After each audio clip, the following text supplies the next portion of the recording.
Welcome to the Deep Dive. Today we're pulling apart the WolfPack 1x8 HDMI Splitter. Our mission, as always, is to cut through the specs and give you the technical insights you need to, solve those really nasty AV signal headaches fast. So this box, it takes one HDMI source, splits it to 8 screens. Sounds simple, but getting that right, especially with 4K, Yeah. well, that's tough. What's the absolute key spec here that makes this kind of high-end distribution work? Yeah, it really boils down to one number, 18 gigabits per second. That's the bandwidth. That speed is like the fundamental piece that lets the splitter handle true 4K resolution at 60 frames per second, 4K at 60 hertz. If you're not getting 4K at 60 hertz, you're not getting the best picture, basically. Great. We've all seen older gear, HDMI 1.4 stuff, claiming 4K. Yeah. But it was often, kind of choppy, 24, maybe 30 frames per second. So what does that 18 gigabits actually buy you beyond just the smoother 60 frames? There's more to it. Oh, absolutely. It's about color. That's the thing people miss. You need that full 18 GBPs bandwidth to maintain what's called 4.4.4 chroma subsampling, full color information. If you're running on less bandwidth, maybe 10 gigs or so, the system has to compress the color down, usually to 4.2.0.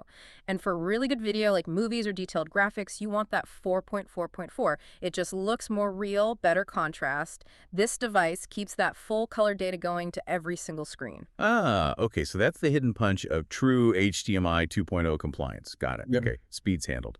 But the next big wall everyone hits is content protection, right? HDCP, high bandwidth digital content protection, that thing that causes nightmares when you try to mix, say, a new 4K source with some older displays. You just get nothing. Black screen. Exactly. And that's honestly where a splitter like this really earns its keep. It's fully HDCP 2.2 compliant, which you need for modern 4K stuff like a new Roku or NVIDIA Shield. Yep. But the killer feature, especially if you have older gear, is the built-in HDCP 2.2 down to HDCP 1.4 conversion. So it translates the handshake. Precisely.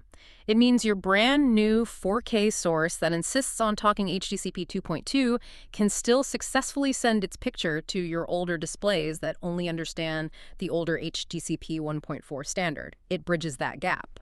Wait, okay, if it's actively converting that security protocol, does that cause any issues like signal lag or weird artifacts or anything like that? Well, not with a well-designed unit. I mean, that's the point. The conversion happens right on the chip, pretty much instantaneously. It's designed to solve that compatibility problem without messing with the actual video quality. So the source is happy, the old displays get the picture, no black screens. Okay, that sounds like a huge compatibility fix. Yeah. A real lifesaver.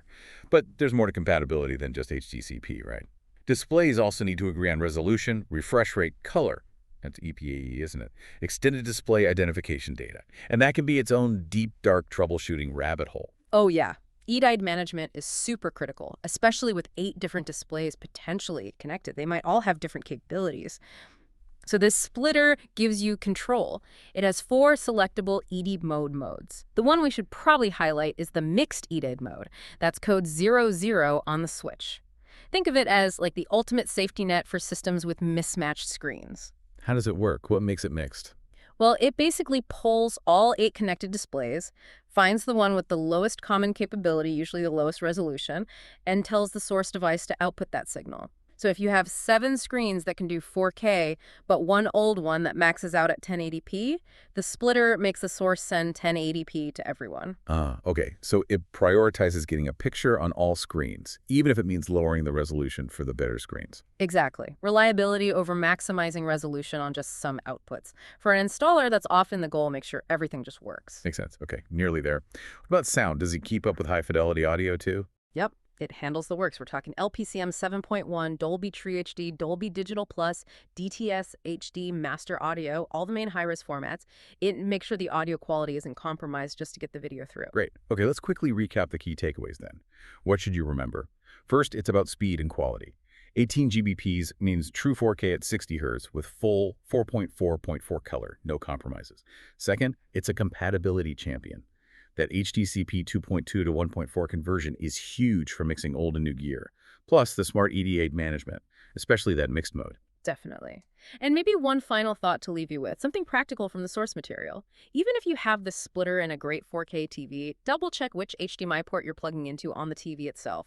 Many TVs still have older HDMI 1.4 ports alongside the newer 2.0 ones. If you accidentally use an older port, you might still be limited to 4K at just 30 Hz, even with the splitter doing its job perfectly. Always look for the port labeled HDMI 2.0. Check the label.